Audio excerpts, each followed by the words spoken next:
Hola, bienvenidos a Crear Transforma. Yo soy Marión Cortina y desde chica he admirado mucho a las mujeres que hacen cosas, por decirle, afuera de la caja, en el sentido de que están siguiendo mucho su pasión de lo que les llama a hacer en la vida.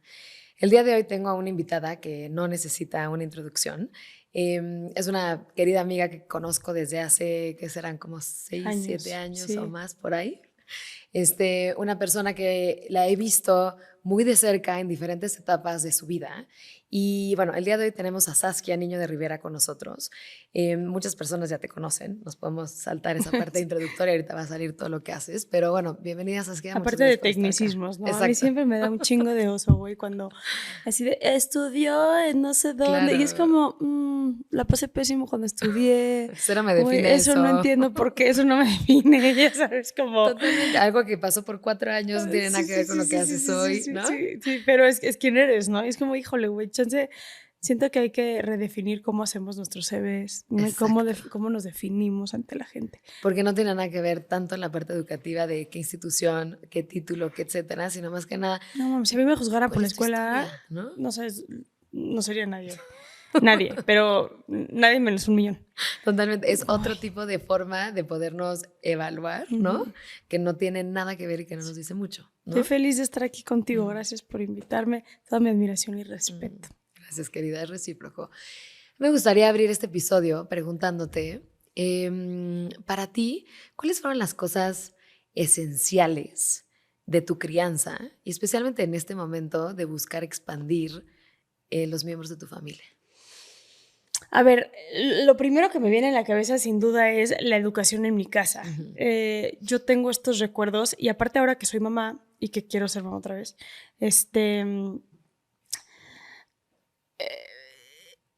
en mi casa había como esta regla.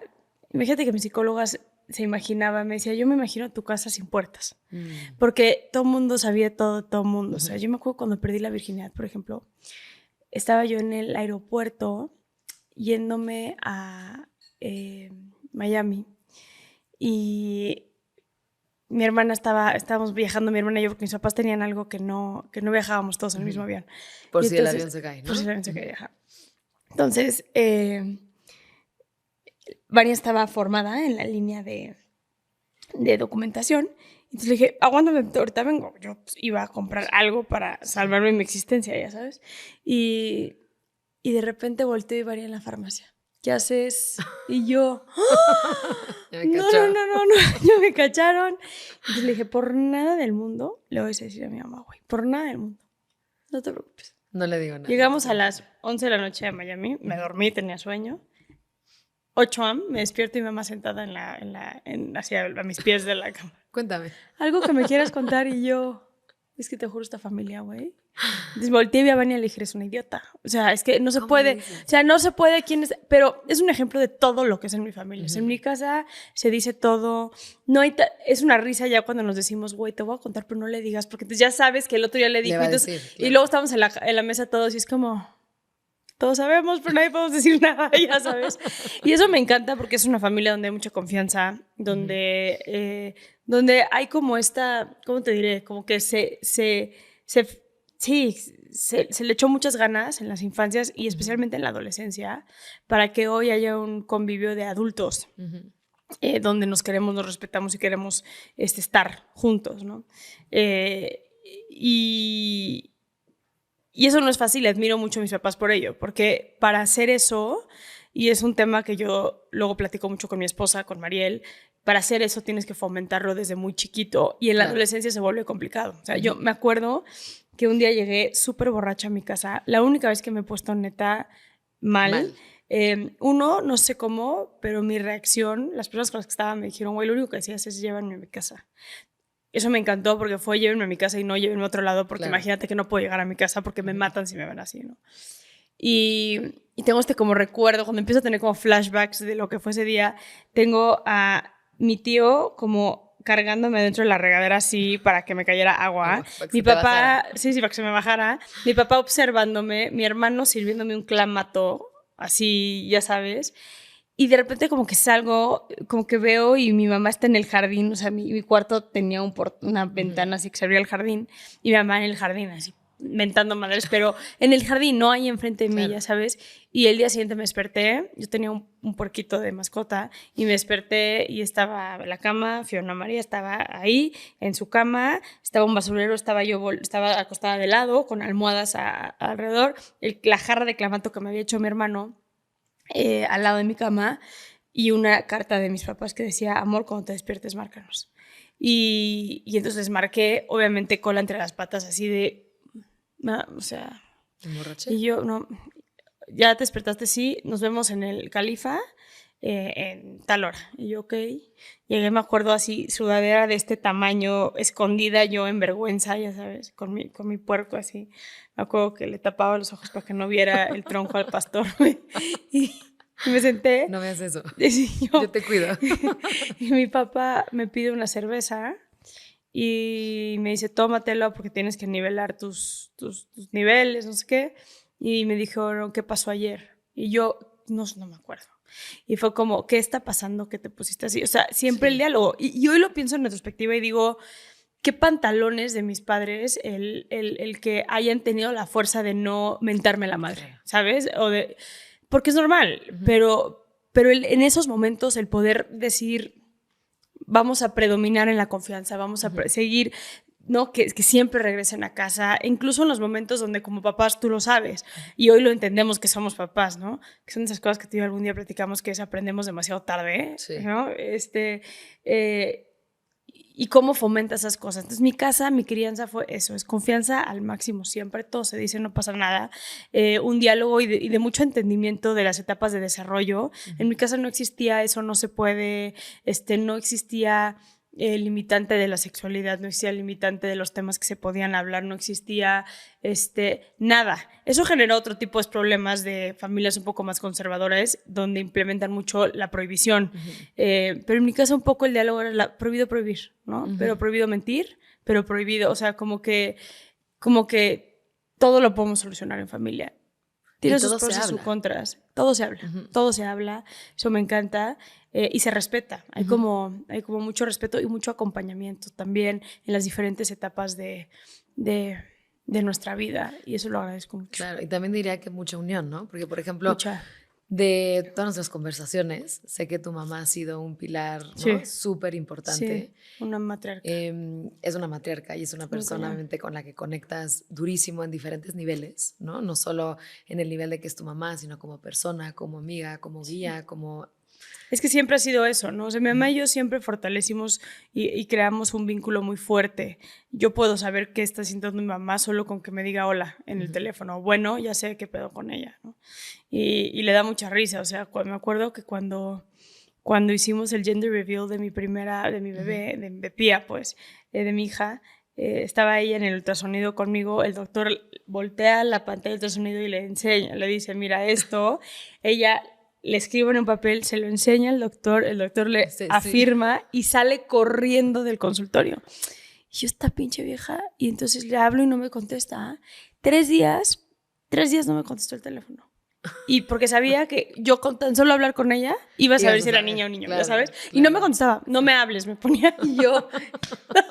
O sea, me vas a cachar así. Me vas a cachar así, porque eso pasa en mi familia, ¿no? Entonces. Como una complicidad en diferentes niveles. Y con mi hermano también la tenemos y con mi papá también la tenemos. Con mi papá ha sido un trayecto diferente, porque mi papá viene de una familia mucho más conservadora, donde no existía estos vínculos afectivos, la familia mexicana un poco más tradicional, y pues se casó con una holandesa atea, donde desde la existencia de Dios hasta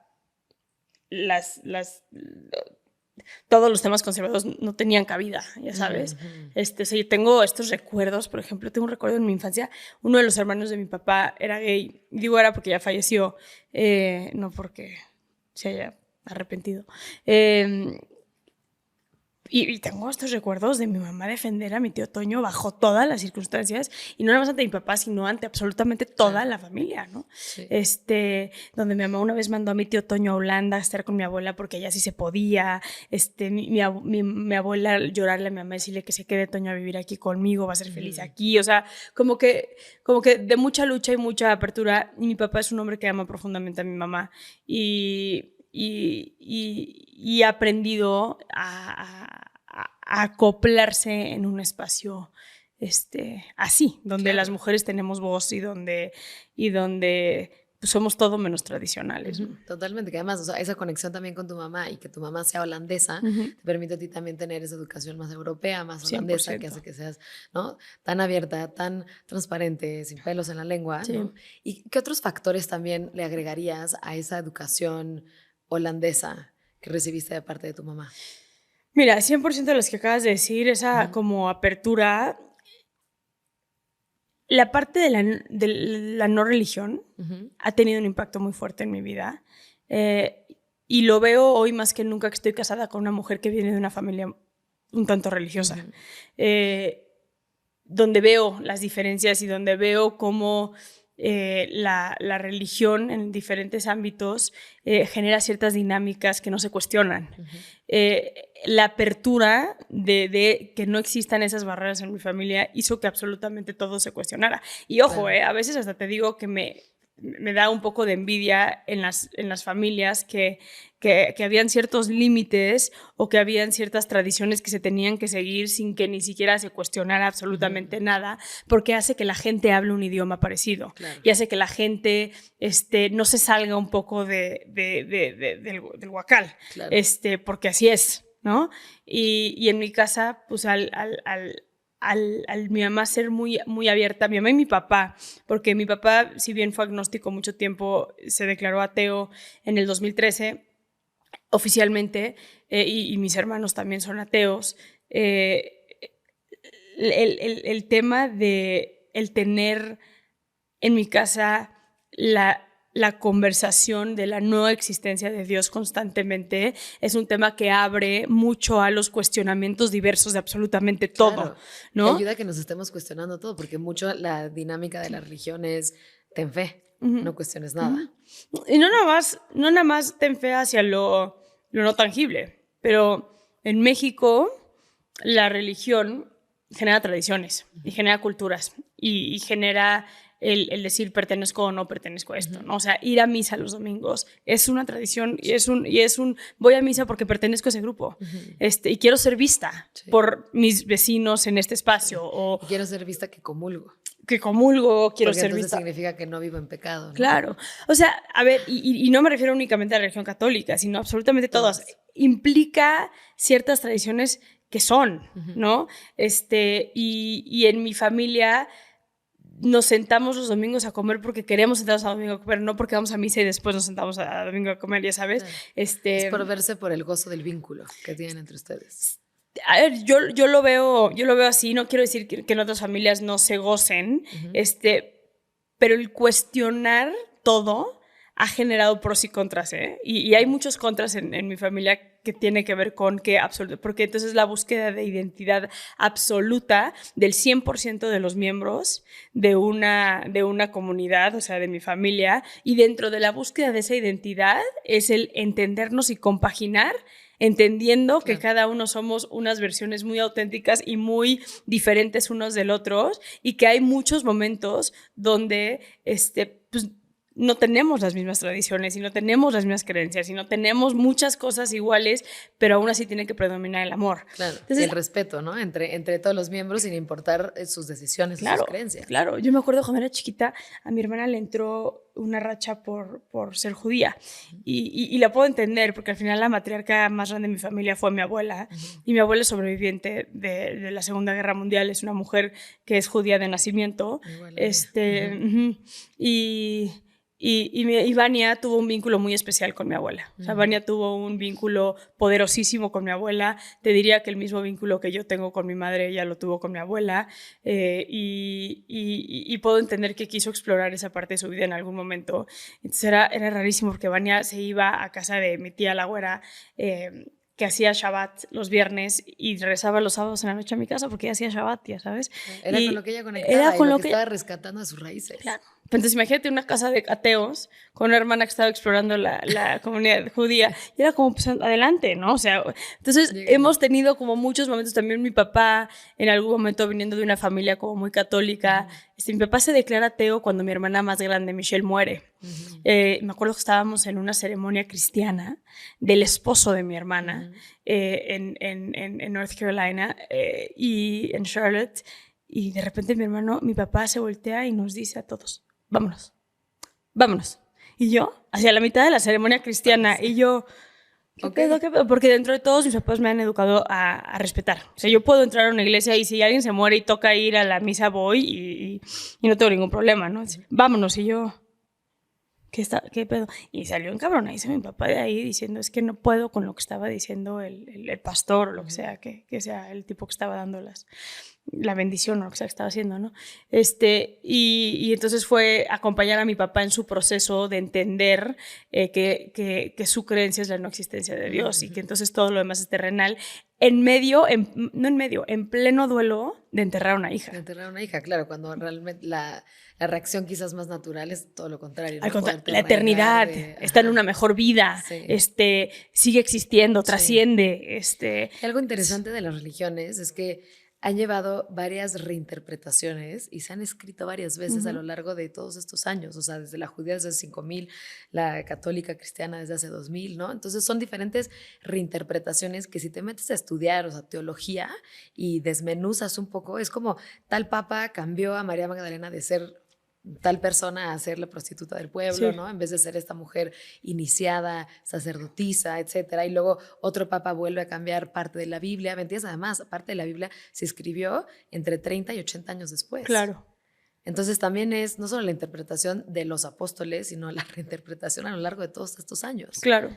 Que eso siento que está muy interesante para podernos cuestionar. Más desde las enseñanzas. No, y el entendimiento... Esto que dices de la reinterpretación de las distintas documentaciones religiosas diversas, es importante el reconocimiento de la necesidad de la misma. Porque al final es utópico pensar en que en un documento bien escrito cómo debería de funcionar la vida sin conocer la vida que hoy vivimos, ¿no? Y me parece de mucha humildad y me parece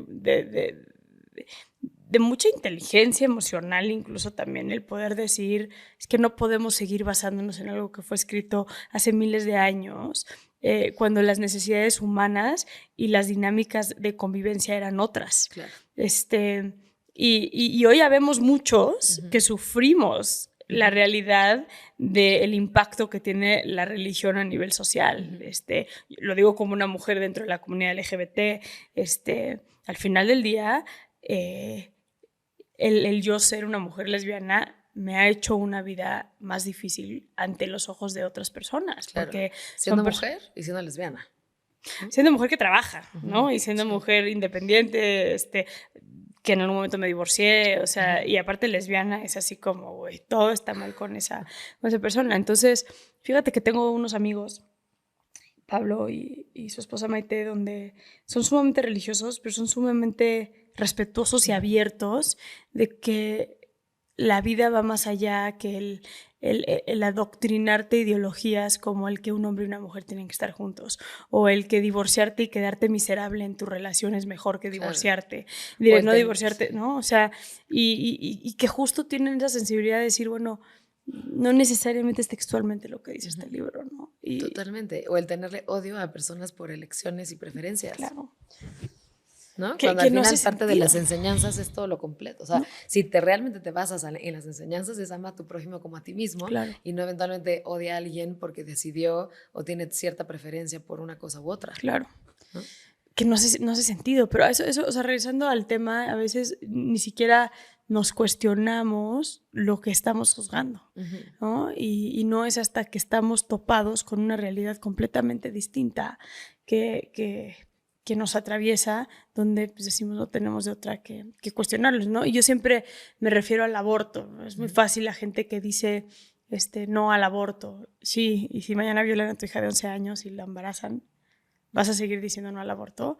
O sea, es que hay que ser muy cautelosos también. Y también tomar en cuenta la calidad de vida que va a tener ese bebé. Claro. ¿No? En todas las circunstancias que hay embarazos no deseados. Pero creo que cuando son pocas las familias que cuando les pasa a ellos o a ellas todo lo que han creído que está mal a lo largo de la vida, se siguen aferrando. O sea, yo lo veo en la comunidad LGBT.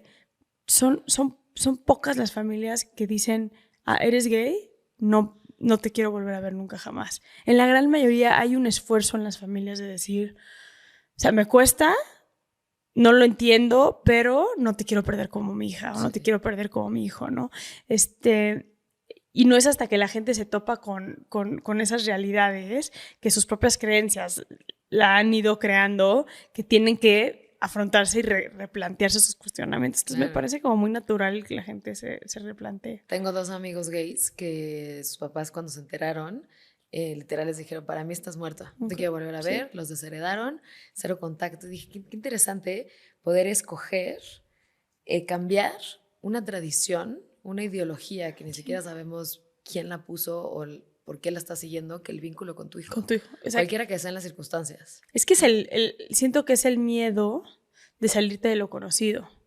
Y al final el miedo de la parte social también, lo que sí, impacta el que dirán, en la sociedad. Es patético, ellos, ¿no? Pero es el que dirán, mucho el que dirá a la gente. Y también es muy fuerte combatir esas creencias, esos machismos, ¿no? Esas fobias que se nos han inculcado y que hemos creído, y cuando se vuelven propias o cuando se vuelven un espejo es como, puta, ¿y ahora qué hago? ¿No? O sea, ¿cómo me deshago de esta idea que tuve? Y ahí por eso digo que es un tema de inteligencia emocional, porque tienes que tener la capacidad de sobreponer el amor a tu hijo, que muchas, como tú y yo, pensaríamos que no está difícil sobreponer el amor a un hijo a tener una creencia distinta, pero no es un camino fácil para muchos o para muchas, ¿no? Y hay gente que no lo logra. Claro, porque siento que hay una lección en nuestra vida, y lo digo lección porque sí considero que nosotros decidimos, y esa es el serle fiel a nosotros mismos e infiel a los demás, o serle fiel a los demás, pero infiel a nosotros mismos. Que es o sea, se dice más fácil de lo que es, porque al final siempre escuchamos la historia. Pensé ahorita en Hannah Gadsby, ¿no? En esta parte donde dice, te conté una parte de la historia, pero déjame te cuento el 100% de lo que pasó ese día, ¿no? Esta mujer brillante, se dice muy fácil, como de, pues sí, salí del closet y le dije a mis papás, pues, ¿este es quién soy? Y háganle como quieran, y me di la vuelta y me fui, y un año después mis papás me buscaron. Sí, pero en ese año te firmó que la depresión, la impotencia, el incluso odiarte a ti mismo por ser quien eres, es natural ante la separación de una familia, porque al final son tus papás, son tus hermanos, y ese amor está más allá de que te juzguen por tu preferencia sexual o te juzguen por tu estilo de vida. Claro. Y es un roller coaster muy cabrón ese. Muy cañón, porque además, o sea, el otro día estaba leyendo la tasa de suicidio en los jóvenes LGBT es altísima, radicalmente. Especialmente con la comunidad trans. En jóvenes. Entonces, creo que es 15 veces más grande que un chavo trans, 15 veces más, o algún número así altísimo, posibilidades de suicidarse que un chavo, ahora sí que entre comillas, normal, ¿no? Porque entonces la esperanza de vida de una persona trans es muy baja, ya sea porque los matan por crímenes de odio o ellos mismos se suicidan. El nivel y la gente cuando dice suicidio no entiende la complejidad del mismo, porque el suicidio es por todas estas ideologías que se me han ido sembrando a lo largo de toda mi vida. No es nada más ahorita me suicidio porque mis papás no me aceptan, no me suicidio porque en la escuela me bulean, no me suicidio porque... No, es un odio hacia ti mismo por ser todo lo que te enseñaron que está mal ser. Y no poder hacer nada porque eres, ¿sabes? Porque... No sé cómo explicarte esto suficiente a la gente. O sea, imagínense que la gente dudara de su heterosexualidad y que diga, tú lo escogiste, tú Marion, escogiste que te gustan los hombres, tú escogiste ser heterosexual, tú escogiste... Y es como, pues me pongo a pensar, no lo escogí, güey. Es lo que, o sea, mi cuerpo reacciona cuando veo un hombre que me gusta, ¿no? Me enamoré de mi esposo, o sea, como que no... Y entonces la gente no logra entender que con nosotros es lo mismo, pero al revés. Ujú. O sea, a mí no me pueden decir, es que, güey, tú escogiste ser así. No, es que una vez Sí, no me convertí, no me desarrollé, o sea, nací. Y hay este tema muy interesante de la escala de Kinsey, no sé si lo ubicas, que Sí. es esta escala, ¿no? Donde tienes desde la persona, ¿no? Digamos, como el grado más heterosexual Ujú. hasta el lado más homosexual. Sí. Y creo que eso es algo muy La interesante gama. porque no se trata de ser blanco-negro, No. sino hay muchísimos tintes de heterosexualidades y de homosexualidades en donde nosotros también habitamos. Es que eso es interesantísimo porque hemos como catalogado, y esto yo lo he hablado mucho con Mariel, que es, yo sí creo que eventualmente el concepto heterosexual y el concepto LGBTQ y más va a dejar de existir porque al final es seguir catalogándote, ¿no? O sea, ¿tú eres bisexual o eres lesbiana? O si eres bisexual, pero tipo, o sea, nada más te gusta tener relaciones con hombres y mujeres y te gustaría hacer vida, o sea, y entonces la gente empieza de las mujeres bisexuales que son unicornios, ¿no? o sea, todo lo que ya es y en quien lo hacen muy bien es un espectro. Es como si tú con una amiga heterosexual te cuestionas, pues ¿quién es más heterosexual entre las dos? Pues quién sabe, güey, o sea, pero seguramente en la escala no están en el mismito lugar, ya sabes. Y entonces es parte de esa lucha, creo que tiene que ver con dejar de juzgarnos por quienes somos, porque hoy la necesidad de nombrarnos es porque somos invisibilizados y es porque somos discriminados.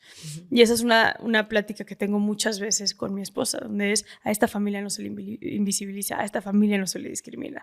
O sea, esta familia tenemos los mismos derechos y tenemos la misma visibilidad que cualquier otra familia. Y en cualquier espacio que no seamos bienvenidos, no vamos a estar. Claro. Ya sabes, y tenemos que seguir diciendo somos una familia homoparental, somos una familia donde hay 2 madres y demás, porque eso hoy no es normal. Y tenemos que normalizarlo. Y para llegar a ese punto, o sea, para yo saber que mi hija se queda en un país o mis futuros hijos se quedan en un país donde pueden ser quien sean sin importar qué, hoy hay que hacer la chamba, ¿no? Como lo llevan haciendo nuestros antecedentes también muchísimos años. Para abrir más camino a este respeto, a esta tolaerancia, a aceptar diferentes tipos de familias, que Sin también duda. son familias donde tienen, o sea, vínculos afectivos amorosos y sanos. Claro. ¿No? Me estabas contando también hace poco que te vi, creo que fue en la fiestita de tu sobrina, ¿no? Sí. Me contaste acerca de estos planes, ¿no? De expandir la familia, Sí. de este proceso de fertilización in vitro. Ha sido bien interesante. La verdad es que es otro rollo. Es otro rollo. Es todo lo que no me imaginé. A ver, siempre soñé con hacer familia con una mujer. Así? Porque es mucho más consciente, hormonalmente es durísimo, y en mi caso, con los gays es distinto, pero en el caso de mujeres, pues es doble. Entonces es la hormonización de quien se saca los óvulos y la hormonización, en mi caso, de quien le meten los embriones, ¿no? Sí. Que son procesos durísimos de tiempo y de estarte inyectando hormonas. Y imagínate, Mariel sacó 22, 23 óvulos. Sí. Entonces, la pobre ya, o sea, no podía ni acostarse en la cama de lo incómoda que estaba. Mariel es una mujer que está muy en contacto con su lado masculino, entonces el tener que estar en contacto durante un mes con ese lado femenino fue complicado para ella. Y luego viene la parte de cada proceso es ciencia. Entonces, todo se calcula de manera como muy puntual. Okay, ¿cuándo se hizo la transfer de los bebés? ¿Quién es el donante? ¿Por qué escogen a este donante? ¿Cómo normalizas el tema del donante? Y entonces tienes que cambiar todo el discurso. Mariel y yo tenemos todo un discurso y hasta hemos bromeado que vamos a hacer como un flyer a nuestras familias y a nuestros amigos así de... Se llama donante, no papá. Se llama tal, no a tal. Ya sabes, o sea, como el glosario de los términos para que la gente se ponga al pedo porque, claro. ¿No? Otra vez hay que romper esos estigmas en todo mundo, sí. Y no nada más en nuestras mamás, por un tema generacional, o nuestros papás, sino con amigos también, que es como, claro. A ver, explícame cómo está el pedo, o hermanos. Claro. En este caso Mariel es la donante de los óvulos, tu hermano es el donante, no papá. Ajá, nosotros lo hicimos diferente porque mi hermano es quien nos dona la esperma, que dentro de todo este rollo es también distinto. Normalmente las clínicas tienen como estos catálogos de donantes. Y tú escoges, así. Y Mariel Además, y yo... escoges, bueno, mis amigas que han hecho eso, escoges así de tipo intereses, educación, el tema físico, cuánto Pero era mide, color de matemático, ojos, pero todo. era sociólogo, pero era no sé qué. Como si estuvieras en tipo Tinder, ¿no? Así. Pero hasta menos real porque nunca en Tinder por lo menos lo vas a conocer. Aquí nunca vas a Nunca conocer lo al ves. sujeto, ya sabes.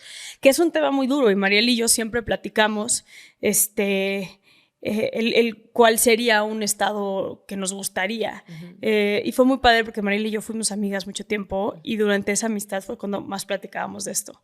Entonces hay una versión como muy auténtica de ambas en el querer ser mamás y también en el cómo hacerlo. Claro. Entonces Mariel tenía muy claro que ella nunca quería gestar, eso lo tenía clarísimo. O sea, Mariel yo creo que antes tendríamos que rentar un vientre o adoptar que ella embarace. sí, no hay manera.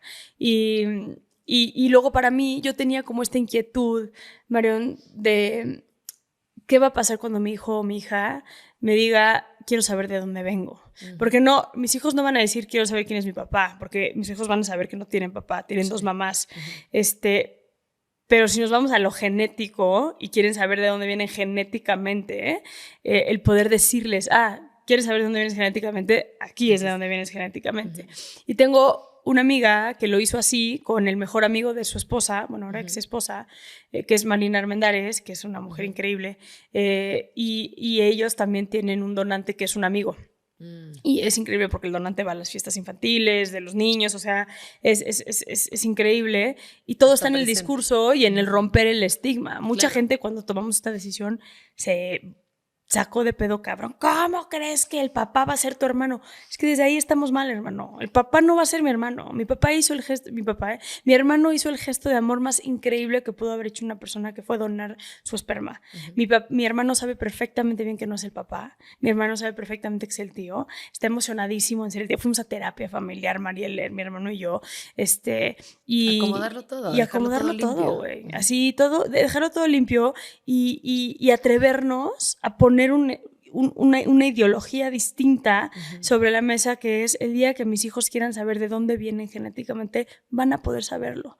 Claro. O mira, toco madera, pero el día de mañana que alguno de mis hijos tenga alguna enfermedad, hay de dónde, ¿no? Hacer investigación, claro, saber un poco más. Claro, y es una vez más, es como regresar al tema que estábamos hablando en el principio, es pulir todas estas creencias y estas tradiciones que muchas veces no tienen sustento, ¿no? Abrir posibilidades, ¿no? De formas nuevas donde se puede generar nuevas familias. Mucha gente nos decía, pero es que, güey, ¿cómo? O sea, va a estar rarísimo que tu hermano... ¿Por qué va a estar raro? Porque tú lo estás queriendo ver raro, güey. ¿Por qué? Porque en tu cabeza es... Quien pone la esperma es el papá. Perdón, pero tú estás desvalidando a las familias adoptivas también. A mí no vas a venir a decir que el papá adoptivo no es papá y que el papá real es el papá biológico, güey. Perdón, no. El papá y mamá es, o mamá y mamá, papá, lo que sea, es quien está. Sí. No quien pone una parte de su cuerpo momentáneamente para hacerlo, ¿no? Es el que está en la crianza, claro, el día a día. Claro. Y aquí lo padre también es que entonces, entendiendo eso, podemos tener otras conversaciones donde genéticamente mis hijos van a también tener carga mía y de mi esposa. Y eso está increíble, porque al final, dentro de esta ideología del procrear, está ese deseo de decir, quiero construir algo con la mujer que amo. Y entonces, a través de mi hermano, donde tiene una genética parecida a la mía, vamos a poder lograr eso, ¿no? Entonces, totalmente. Y también leí el otro día que, por ejemplo, cuando usan surrogates, ¿no? Sí. También tiene una carga genética de ese surrogate. ¿Es como del 5%? Nosotros, pero no es carga genética. ¿Qué es? Es porque nosotros tuvimos que hacer todo esto por lo mismo, para que no sea un tema de incesto. Tiene que ver con lo que comes, tiene que ver con las energías que están en tu cuerpo, pero no es genético. Genéticamente, no. Cero. Pero... en cómo se acomodan ciertas cuestiones, como por ejemplo, si yo como pésimo durante mi embarazo y me da diabetes gestacional, así, mis hijos son más propensos a poder tener obesidades o ese tipo de cosas. En materia como de energías, se canalizan ciertas energías donde hasta tú podrías ver a mis hijos. Digo, en mi caso, pues, sí hay genéticamente lo mismo, porque mi hermano, pero una mamá que no tuvo nada que ver genéticamente, pues ve a los niños y decir, güey, hasta se parece a ella, en cómo se mueven los niños, o sea, y eso no tiene que ver con la parte ya preprogramada, que es la genética, pero sí en la parte, te digo, de la alimentación, de la energía, de toda la parte que tenemos en la sangre, Hay entonces un esas cosas. siempre. Siempre hay un intercambio. Además, claro. te ha pasado, lo hemos platicado, de que con cada embarazo vas sintiendo la personalidad, digamos, la energía, ciertas características de tu hijo. Claro. Y tu hijo también va sintiendo Las muchísimas tuyas. características tuyas desde el Y vientre. las van adoptando. ¿No? Yo te digo, Marina y Sofía, por ejemplo, tú ves a Max, y que es uno de los gemelos que tienen, y Max es idéntico a Sofía. Y si te vas a lo genético, no le tocó ya a Sofía mucho, pero son igualitos. Y tienen la misma personalidad, y los ves y dices, güey, qué risa. Y bueno, Lea es igualita a Marina, ¿no?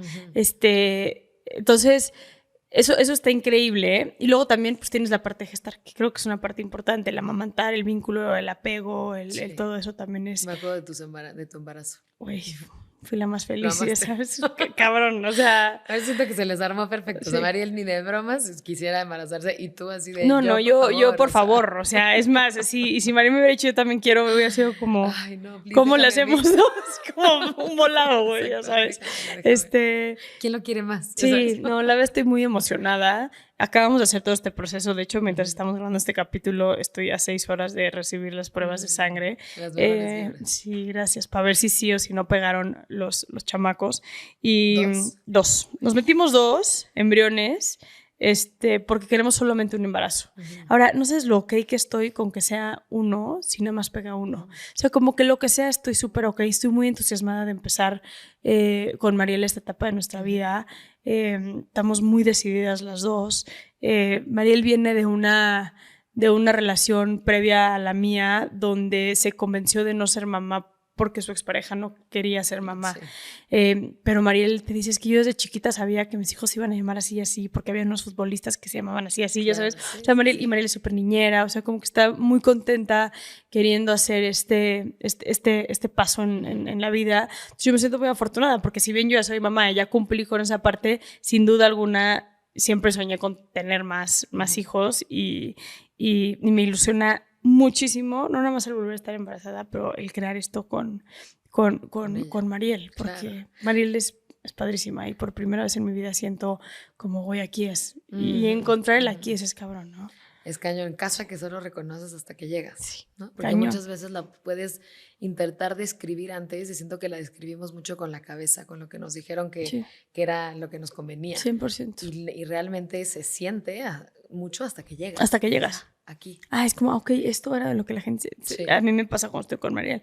Ok, esto era lo que la gente dice que es el happily ever after, o esto era lo que la gente dice que es querer hacer familia con alguien más. A mí antes, por ejemplo, me aterraba el decir mi familia ahora es otra, o mi familia creció.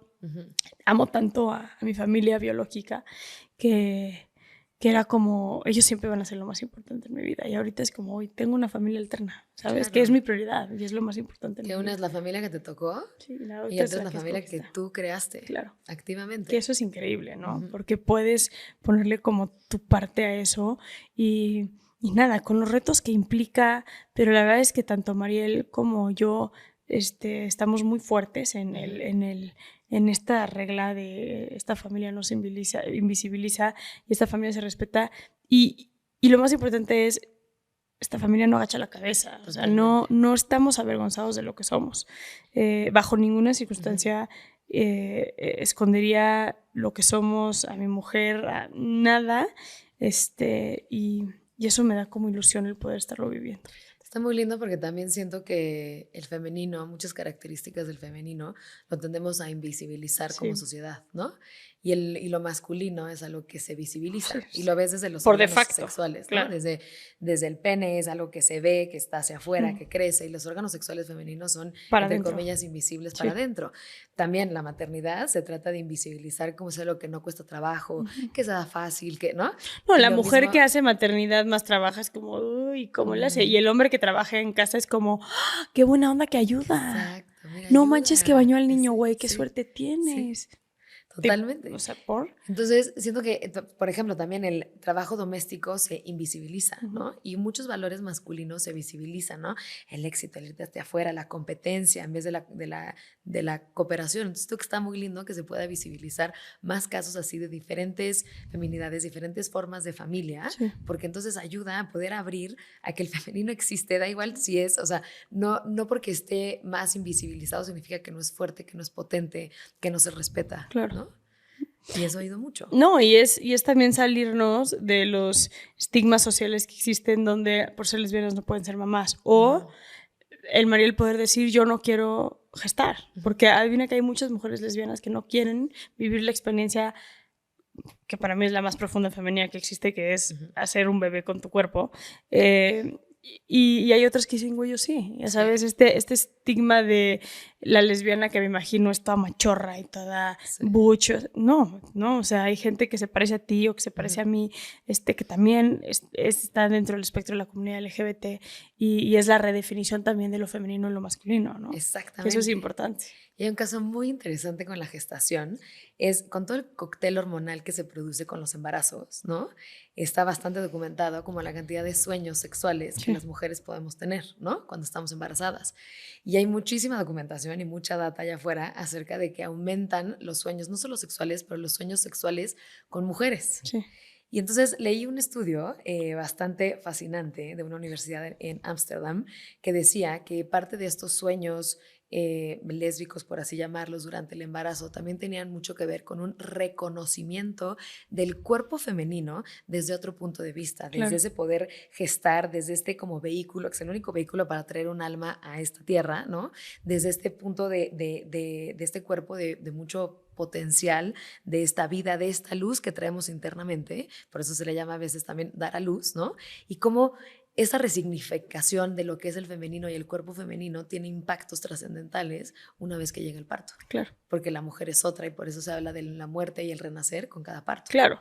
Y profundizando un poco más a lo que acabas de decir, también mucho tiene que ver con el hecho de que la maternidad también es en tribu. Entonces el reconocimiento de otras mujeres como personas esenciales en tu persona. Y es como que el sacrificio de tu independencia, no porque nace tu hijo, sino es por la necesidad de la tribu femenina que necesitas para poder criar a un hijo. Donde bien, yo leí un libro que es increíble, que me quiero acordar el nombre ahorita, te lo voy a mandar porque es la verdadera maternidad o algo, y justo me acabo de acordar lo que vuelvo a leer ahora que quizás esté embarazada, que habla justo sobre el rol del hombre y el rol de la mujer dentro del proceso del embarazo y la llegada de un bebé a la familia. Y está muy en tribu, como naturalmente como mujeres es el cuidado, el darle comer, y como hombre es el cuidado de la caverna, digamos, ¿no?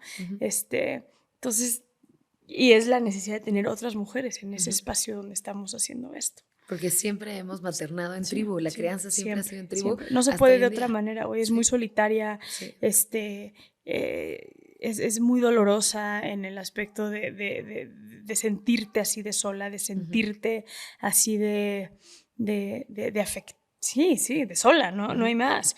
Y hay muchas tradiciones muy bonitas. Por ejemplo, la comunidad judía, creo que quien pare se va a la casa de la mamá a vivir unos meses para que la mamá ayude. Claro. Que reciba todo el apapacho, porque también es un estado muy vulnerable, especialmente las primeras semanas. Claro, pero lo que está increíble, creo que casos como los de Mariel y míos, y no los Mariel y míos, hay muchas mujeres lésbicas allá afuera que están haciendo y homoparentando y está increíble.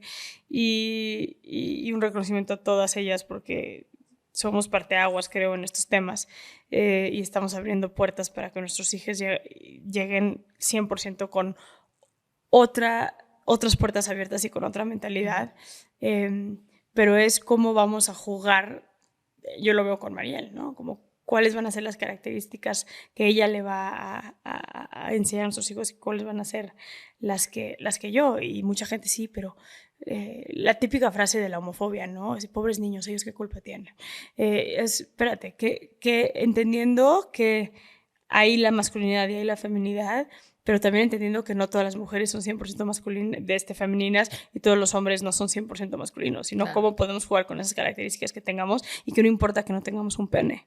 Sí. ¿No? Sí. No importa, sino es cómo nuestras características y nuestra personalidad puede ingerir en la crianza de un menor, ¿no? Y nada garantiza, o sea, ningún niño que crezca en una familia heterosexual tiene una infancia garantizada si hay violencia, si hay tramas, si hay abusos, si hay todo eso. Entonces, a ver, María, no estaríamos en el México en el que estamos. Sí, eso garantizará. O sea, estás hablando del país con más trata de menores, con más abuso sexual infantil. Es más, yo te diría, chanclita, los gays estamos llegando a salvar un poco el mundo, güey, porque las cifras que hoy están han dejado mucho que desear a las familias tradicionales, la verdad.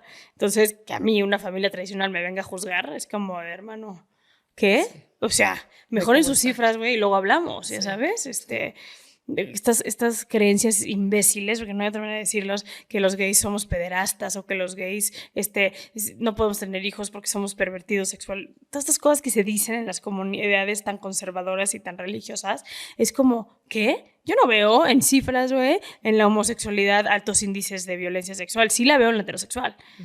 ¿No? O en las familias más tradicionales. Entonces, violencia doméstica también. Violencia doméstica también. O sea, entre más conservador y más tradicional la familia, más machismo. Y más violencia, punto. Claro. Más un caso interesante de México es que es un país bastante machista, pero es un país también de matriarcados. Sí. Ese fenómeno. Pero hay que ver, no sé si es matriarcado, ¿eh? O sea, sí es matriarcado, pero es más bien el respeto a la matriarca como la gestante de continuar con la vida, pero no se le respeta a la matriarca como, o sea, la abuelita de la casa puede ser la abuelita de la casa hasta que la abuelita de la casa quiere salir a trabajar, o hasta que la abuelita de la casa decide divorciarse, o hasta que la abuelita, o sea, hay como un respeto que tiene muchos tintes de, no quiero decir ternura, pero sí de lástima y de compasión. Te protejo porque eres débil. Eres la matriarca porque eres más débil. Y entonces yo te protejo para que tú puedas ser. También siento que hay más respeto por las mamás, ¿no? O sea, mucho en el mexicano, entre comillas, he escuchado esta frase de que todas son putas, menos la mamá y la hermana, ¿no? Sospecho que se queda en un tema como más religioso y más tradicional, ya no existente, si vemos las cifras de violencia sexual y si vemos las cifras de violencia intrafamiliar. O sea, habría que definir respeto, ¿no? O sea, yo respeto a mi mamá, pero también soy consciente que mi papá le rompe la madre cada que llega a pedo los fines de semana a la casa. Entonces, por eso digo que redefinamos ese matriarcado, porque el matriarcado es el todo, el poder, el poder ser completamente independiente y absolutamente la versión de ti más independiente y sin tantas trabas. Autónoma. Autónoma. La matriarca en este país es desde un lugar de machismo. Así lo siento yo, ¿no? Ahí es como con la Virgen de Guadalupe. Amamos a la Virgen de Guadalupe, pero es virgen, no es puta, esa nunca ha cogido, ¿no? O sea, porque es pura. Sí, es pura. Y entonces es pura y tiene a sus angelitos alrededor que son bebés, porque a las mujeres nos toca, ¿no? Sacar bebés de nuestros cuerpos y está así, y está con su cabeza de ladito porque nos da ternurita. A eso sí lo respetamos. A esta mujer no se le respeta, ¿no? O sea, entonces, matriarcado... Influencias culturales muy interesantes. ¿Te acuerdas que en algún momento platicamos de este libro, El sexo oculto del dinero, de Clara Coria, que hablaba de que en la cultura judeocristiana tenemos dos tipos de mujeres, ¿no? La Virgen María, que es tan santa y tan pura que hoy en día se representa la ama de casa, ¿no? Y luego María Magdalena, que entre comillas es la prostituta del pueblo. Claro. ¿Qué hace la prostituta? Intercambia un pago por un servicio. Claro. ¿Qué hace hoy en día una mujer profesionista? Intercambia un pago por un servicio. Entonces, la mujer de la vida privada, que es la Virgen María, la mujer de la vida pública, que es la prostituta. Y entonces, como mujeres en estas culturas, estamos o eres la santa y la pura ama de casa, o eres la prostituta que intercambia sus servicios por dinero. Y estoy amando en este proceso de la historia que se han encontrado desde hace varios años, pero los escritos de María Magdalena, y está resurgiendo un conocimiento diferente de su historia, ¿no? Que igual vale la pena cuestionarlo como todo, pero se me hace muy interesante poder empezar a ver a lo largo de la religión y a lo largo de la historia otro tipo de feminidad Claro. no contado en estos 2000 y tantos años. Y en todo tipo de sectores, ¿eh? Ujú. Yo ahorita que te escuchaba hablar pensaba mucho en mi cuñada, en la hermana de Mariel. Ella es dueña de Macorina, que es esta pastelería increíble en México. Deliciosa. Deliciosa aparte, pero aparte muy exitosa, o sea, con un modelo de negocio muy exitoso. Y ella, tú la ves y es la típica mujer conservadora, ¿no? Con su hijo, en búsqueda de una familia grande, escuelas católicas, todo lo que te puedas imaginar en el tradicional mexicano que conocemos tú y yo, pero con la pastelería más importante en México, Claro. ¿no? Chambeadora, Empresaria. con su propio dinero en su bolsa, empresaria, que me encantan ese tipo de perfiles porque justo dan apertura a la conversación de los in-between Claro. que hay entre la Virgen y María Magdalena. Sí. Si no, él, es que hay que romper. Y así como estamos hablando como de estas tradiciones, en mi caso, el romper estos estigmas, pues en los casos, por ejemplo, de mi cuñada, en ese mismo espacio más conservador, más tradicional, es romper también con esa parte, ¿no? Está rompiendo su esquema y está creando uno nuevo. Y Claro. hay, así como hay tantas mujeres en el mundo, hay el equivalente de diferentes tipos de feminidades que cada quien puede adoptar. 100%. No tenemos por qué siempre estar siguiendo como el mismo, ¿no? Sí. Me acuerdo también de una conversación que tuvimos creo que fue cuando fuimos al viaje de Ixtapa. ¡Qué viaje! ¿Qué viaje? Estuvo buenísimo. ¡Qué diversión!, ¿no? O sea, ¿cómo nos divertimos? ¿Cómo nos reímos? Sí. Me acuerdo que en la noche me hacía yo así, en los cachetes, los porque me cachetes, dolían, ya sabes. Entonces me los jalaba yo así como para allá, ¿no? O sea, ubicas que te duelen los músculos. Sí. Sí. Me acuerdo, en ese viaje que platicamos mucho acerca de tu linaje femenino, acerca de tu tribu y lo importante que es esa tribu para ti adentro de este matriarcado, ¿no? ¿Qué significa ese linaje femenino para ti? Pues es muy poderoso. Es el que me tocó. Fíjate que hace no mucho hice una macrodosis ¿De hongos? De hongos, ajá. Y fue impresionante porque lo primero que vi fue a mi abuela materna y a mi mamá y a Pía, mi hija, con ellas ahí, diciéndome, hey, no pasa nada, todos estamos bien. No pasa nada, o sea, como güey. Pero aparte las vi arriba, o sea, las vi como ellas viéndome para abajo, diciéndome, dude, todo está súper bien. Aparte fue muy simbólico porque cuando como que regresé de ese viaje, si le quieres decir, estaba yo, fue un proceso terapéutico que hice, entonces estaba yo con mi psicóloga, que es increíble, y le decía yo, Diana, ¿estás aquí? Y me decía, sí, aquí estoy, y ella estaba como al pedo para escribir y empezar como a tomar notas. Entonces con que me incorporo y mi abuela amaba las ladybugs. Y entonces yo le empecé a las catarinas, yo le empecé a decir en holandés a Diana que las leverbaches, y yo le decía en holandés y la otra me decía, güey, no entiendo qué me estás diciendo, pero yo así en Júpiter, y de repente Lorenza, mi amiga, que tiene una casa bien bonita en Valle Bravo, me prestó y estaba como toda abierta. Y de repente llega una Catarina y pum, así enfrente de mí, ya sabes. ¿Cómo y crees? yo, Sí. güey. Ahí está el mensaje. Aquí está, o sea, está increíble esto. Es que te puedes comunicar desde otros planos. Sí. Mi opinión. No, o sea, fue una cosa brutal. Y también mi psicóloga me dijo, tráete un cuaderno por si quieres escribir. Y yo tengo un cajón, porque mi esposa es súper ordenada, entonces tengo un cajón de los típicos cuadernos que vas comprando, ya sabes, las libretitas. Y entonces me acuerdo que agarré uno que aparte dice feminismo, que es el tatuaje que tengo aquí, que dice feminismo así, que es de la Fundación Gire. Y agarré ese. Me fui. Y en el momento que me dice, a ver, escribe, y entonces abro mi cuaderno y está un dibujo de mi hija que hizo, se ve que me robó el cuaderno en algún punto de su vida y era una mariposa.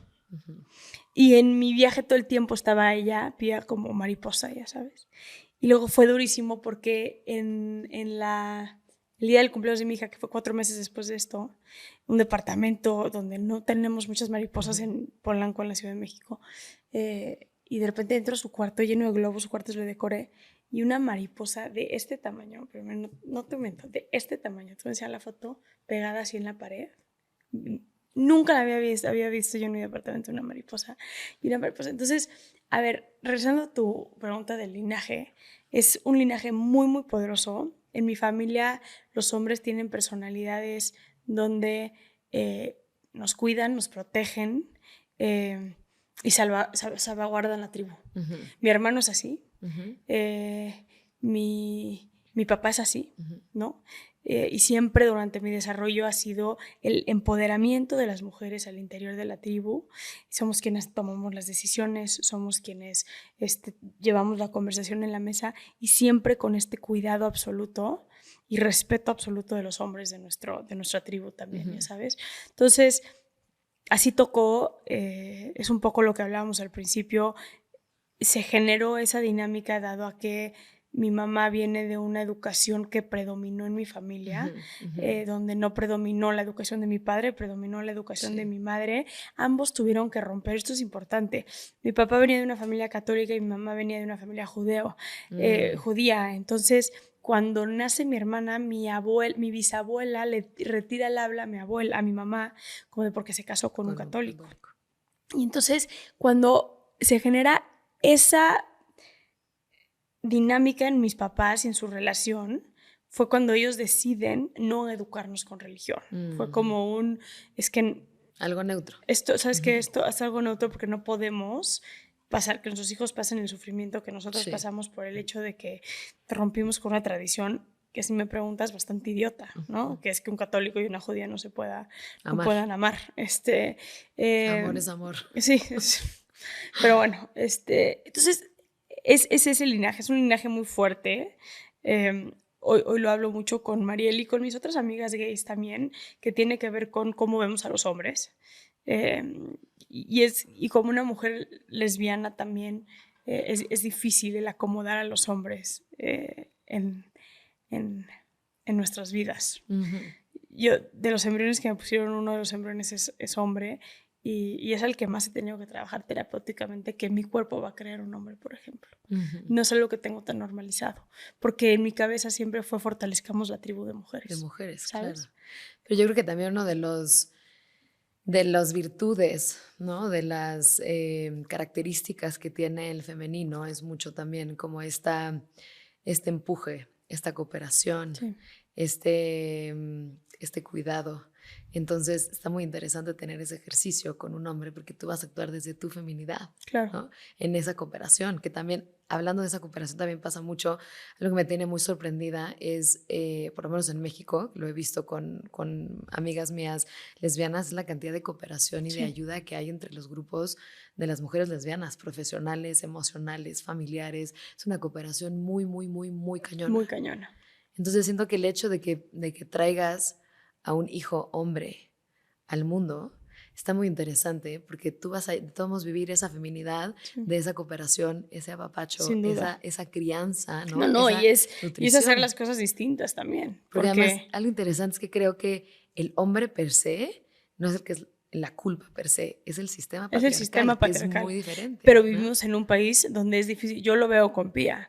O sea, yo por más que eduque a mi hija feminista, abierta, de una familia diversa, por más que le trate de inculcar esta humanidad y esta diversidad y esta justicia a mi hija, hay muchas cosas que yo no controlo. El otro día... Te preparo que te va a dar el infarto con esta conversación, pero el otro día estábamos, mi mamá, mi papá, yo y dos amigas gays también, y Pía y yo, ¿no? Y de repente íbamos a marchar del 8M y yo llevo ya 2 años invitando a Pía para ver si quiere marchar. Y el primer año me dijo que sí, a la menor no quiso y este año me dijo que sí. Y entonces estaba yo, ya era como 3 días antes de la marcha, y entonces le digo, mi amor, ¿tú sabes por qué vamos a marchar? Pues en México explicarle a una niña de 6 años por qué vamos a marchar está complicado. O sea, tienes que escoger tus batallas muy cabronas, ¿sabes? Además, sin meterle mucho miedo. No, o sea, por eso está complicado. El escenario está... No le puedes decir, nos matan, nos desaparecen, nos violan, ¿no? Entonces le digo, porque... Y decidí irme por... Imagínate que un hombre y una mujer trabajan igual, pero al hombre le pagan más que a la mujer solo por el hecho de que es hombre. Se me queda viendo y me dice, pues está bien, mamá. Y yo... Mi mamá nada más se elevó así como de ¿qué está pasando? Ya sabes. Y yo, ¿cómo que está bien? Pues sí, así debería de ser, porque la mujer debería quedarse en la casa a cuidar de los hijos. Y yo, ¿quién me pasa una pistola? Ahorita para meterme un balazo, ya sabes. O sea, yo dije, no, o sea, todo hice mal. Y yo, no, a ver, Pia, ¿por qué crees? O sea, ¿quién te pasa? Porque así es. Y todavía lo rematé, error mío, confieso, si Manuel, el papá de mi hija, algún día ve este video, fue un error mío. Te le dije, a ver, mi amor, ¿tú quién crees? ¿Quién te cuida a ti? Porque yo tengo la custodia de mi hija, ¿no? Entonces, ¿quién te cuida a ti? Tú. Ah. ¿Y quién crees que hace más dinero, mamá o papá? Pues papá. Dije, no, yo. No tengo ni idea cuánto hace Manuel. O sea, lo aventé así como de, güey, es mi momento de la lección del año. Te voy a acusar con mi papá que estás diciendo que ganas más dinero con él que él. Y yo, no, es que, ¿qué? Y entonces mi mamá empieza, ya güey, suéltalo, déjalo ir, ya sabes. Y yo, no, es que, y si sí gano más dinero con papá, ¿qué tiene de malo? Te voy a acusar. Y se fue corriendo y se fue angustiadísima. Y entonces yo me angustié horrible, ¿eh? Eso fue un sábado. Obviamente el lunes, 6 a.m., estaba yo en la escuela de Pia con el psicólogo de kinder del americano así de, a ver, ¿qué está pasando aquí? Porque esto no lo... Y entonces tuve esta conversación con el psicólogo de Pia de la escuela, que aparte es un hombre padrísimo, Ari, que se volteó y me dijo, sabes que hay muchas cosas de la conversación que no puedes controlar. Y hay conversaciones que tus hijas van a tener en la escuela donde tú no vas a ser partícipe y no vas a ser parte, ya sabes. Y a los 6 años van a ir acomodando la información en su cabeza y seguramente esa conversación de que las mamás deben de quedarse en casa a cuidar de los hijos, la tuvo el viernes con una amiga, adivina qué, cuya mamá se queda en casa a cuidar de los hijos y que claro que va a defender esa ideología, ya sabes. Y ahora, tranquila, o sea, como relájate, porque yo ya sudaba, sí, Manuel junto a mí así de, güey, se le va a ir a los madrazos, ya sabes.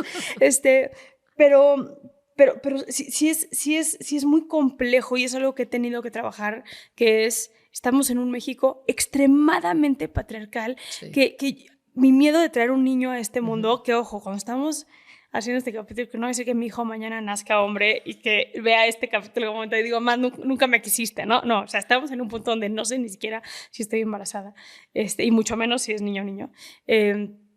Pero es como lo que me pasa con el niño es como esta sensación de cómo te protejo, cómo te protejo del patriarcado de mierda que hay allá afuera, ya sabes. Claro, porque además, hay tanto que puedo hacer y no más. Sí, además está en las películas. No, está en todo. Revistas, es que está en libros, todo. En los cuentos infantiles. En sus abuelos va a estar, tanto de mi lado como en el lado de Mariel. O sea, mi suegro es un hombre muy patriarcal, o sea, muy tradicional, que hay muchas cosas que hacemos que no entiende, ¿no? Mi cuñado, el más grande, es un hombre muy patriarcal también, y mi hermano no, pero del lado de Mariel sí, o sea, por más que quieras va a ser muy complicado entonces esta sensación como de miedo, de decir, ¿cómo te aviento a ese mundo y te enseño a ser un hombre sensible y te enseño a ser un hombre que se sepa igual que las mujeres, sí. Que se sepa que solamente lo único que te diferencia de una mujer son tus genitales, sí. O sea, ¿cómo le hacemos para eso? Porque está cabrón, ¿no? Un hombre integrado con su masculino y su femenino, sí. Que no tenga miedo a sentir. 100%. Me acuerdo que fue en junio, no me acuerdo en qué año fue, pero no sé, hace 5 años que fue el Mundial, ¿no? Y gana México contra Alemania y justo pues estábamos ahí con unos amigos en un restaurante en Reforma y entonces fue como pues vamos todos a la calle, pues órale. Yo estaba embarazada de Milo, tenía ahí como no sé 6 meses más o menos. Entonces salimos a la calle y estamos de repente, nos encontramos como justo a la mitad en un lugar hacia perradísimo enfrente del Ángel, entre la porra del fútbol y la porra del Pride y nosotros justo en medio. Sí. Se me hizo muy interesante que la porra del Pride primero traían un arte espectacular, sí, o sea, estaban bailando, gozando, riendo, una puesta en escena, la verdad, es fuera de serie. Impresionante lo que hacen. O sea, unos disfraces que decías, wow, o sea, hermano, ¿dónde sacaste eso? Ya sabes, yo quiero, o sea, unas alas, unas mariposas, o sea, la verdad que la parte estética era como de, wow, qué artistas. Y luego nosotros en medio y del otro lado estaba toda la porra del fútbol. no manches la agresión que se sentía. Sí, sí. Se gritaban, pinches putos, ¿me entiendes? Sí, De lado a lado. Y los otros nada más te decían, goza, hermano, goza, Sí. diviértete, Vívelo, vive, sí, ya sí. sabes. Y los otros, puto. Y empezaban a aventar latas de chela llenas, una lata de chela No, lanzada al aire y que te duele. caiga en la cabeza. O sea, sí te puede No. dar un daño cerebral importante, ¿no? Y me impresionó estar adentro y ver a los otros como literal ellos estaban desde su elemento de gozar, de divertirse. Y de no meterse con nadie, de aparte. expresarse, ¿me entiendes? En ellos, de no meterse con nadie, y los otros era una molestia. Pero ¿sabes por qué es esa molestia? Por las inseguridades. Uh-huh. O sea, y eso es una realidad. El machismo lo único que genera es inseguridades. Y el machismo es una masculinidad débil. Eso es la inseguridad de la masculinidad débil. Por eso los hombres machistas golpean. Por eso los hombres machistas se relacionan con sus parejas principalmente, pero también con todas las mujeres, haciéndote sentir a ti menos, que ese es como el efecto tradicional de la violencia intrafamiliar. El hombre machista violenta psicológicamente a la mujer, hacerla sentir de este tamaño, para que entonces él pueda sobresalir tantito. Así. Sí. Porque la realidad es que el güey es de este tamaño. Entonces, si no hace a la mujer de ese tamaño, no puede dominar sobre ella. Uh-huh. Y eso es lo que creo que tenemos que romper. Es lo que me da miedo traer un hombre al mundo. ¿Cómo le enseño a mi hijo? Tu chamba va a ser que sí. Tu hija y tu hijo uh-huh. Estén desenvolviéndose sí. en su propia masculinidad y su propia feminidad, porque todos los seres humanos tenemos ambos. 100%. Y eso es que va a ser una parte muy linda. Desde la equidad absoluta. Uh-huh. 100%. ¿No? Sí. Digamos, con toda la chamba que haces, ¿qué te gustaría cambiar a nivel políticas públicas? Muchísimas. De entrada, lo que más anhelo es el reconocimiento de la problemática que tenemos a nivel judicial. Uh-huh. Yo creo que el problema más grande que tenemos hoy en México es la ausencia de Estado de Derecho. Uh-huh. Es más, a mí de repente hasta me dan como muchas impotencias y ahorita que estamos grabando este episodio en plena uh-huh. campaña electoral, el ver que hay propuestas superficiales que existen porque no se quiere atender la causa, uh-huh. que es la inexistencia del Estado de Derecho, uh-huh. ¿no? Y entonces, si yo tuviera la oportunidad el día de mañana de llegar al Senado de la República, cosa que me encantaría algún uh-huh. día, es... Justo te iba a preguntar eso, si en algún momento has considerado tener o tomar un cargo No ahorita, público. No ahorita, uh-huh. pero definitivamente me encantaría ser senadora de este país. Uh-huh. Sí, senadora, me encantaría. Sí. Pero no ahorita. Uh-huh. Ahorita creo que no hay autonomía en la política. Uh-huh. Está completamente sesgada por la política barata y por los partidos. Uh-huh. No por las ideologías en debates que enriquecen a nivel diálogo y a nivel conocimiento y cultura. O sea, yo veo en nuestra Cámara de Diputados y me dan las ganas de llorar. Y entonces algún día me encantaría, si las cosas se alinean a ello, pero es construir, y lo hago en el día a día, o sea, lo que hago con Reinserta, lo que hago con Penitencia, lo que procuro hacer con mis libros, o sea, siempre es desde el enfoque del fortalecimiento uh-huh. del Estado de Derecho. Y creo que si el Estado de Derecho en este país estuviera fortalecido, nos quitaríamos el 50% de los problemas que tenemos. Uh-huh. En todos los ámbitos, ¿eh? O sea, porque dime una cosa, la que quieras, y tiene que ver con el fortalecimiento del Estado de Derecho. Violencia intrafamiliar. Es que si tuvieras un Estado de Derecho donde la mujer pueda ir y denunciar a la primera... Es claro. Más, ni feminicidios tendrías, uh-huh. porque entonces no tendrías la violencia que escala, porque a la primera el Estado hubiera prevenido sí. y se hace cargo. Pero sí. Todos los problemas que hoy tenemos, abuso sexual infantil, 99% de los casos no se denuncian en México. ¿Por qué? Porque son violencias dentro de casa. La ausencia de Estado de Derecho hace que no haya un sistema que pueda combatir de manera uh-huh. adecuada. O sea, todo. Entonces, esa sería como... Sí, ahí está mi pasión y eso es lo que me encantaría... Y sí, también obviamente forma parte del Estado de Derecho, pero la corrupción, sí. ¿no? Que existe es que es todo. O sea, la ausencia de Estado de Derecho es nepotismo, corrupción uh-huh. e impunidad. Uh-huh. Son esos tres. Es uh-huh. combatir esos tres. Y creo que sí se puede. Sí se puede. Eso está genial, porque además creo que eventualmente se puede empezar a exigir más como sociedad civil. Si lo concientizamos también, uh-huh. ya sabes, porque hay mucho enojo en la sociedad civil y el sí. enojo hace que haya como mucha queja uh-huh. y mucha revolución uh-huh. Ante ciertas causas sin meternos hasta la raíz. Uh-huh. Al grado donde, por ejemplo, a mí las que más me critican son las feministas. Uh-huh. Un grupo de feministas extremas. Y y cuando las escucho y sus críticas es lo que me estás pidiendo va en contra de tu propia causa, ¿no? Hay que silenciar a los agresores, hay que cerrar las puertas de las cárceles y que se pudran ahí adentro.